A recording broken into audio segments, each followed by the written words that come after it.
நாணத்தாலே பெண்ணே சேலை நெய்வேன் கண்ணே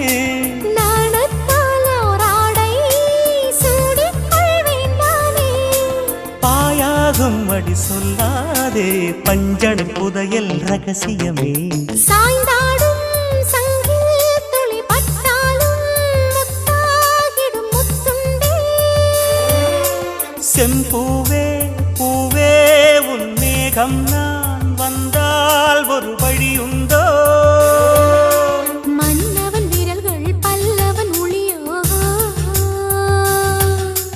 படை கொண்டு நடக்கும் மன்மத சிலையோ இமைகளும் உதடுகள் ஆகுமோ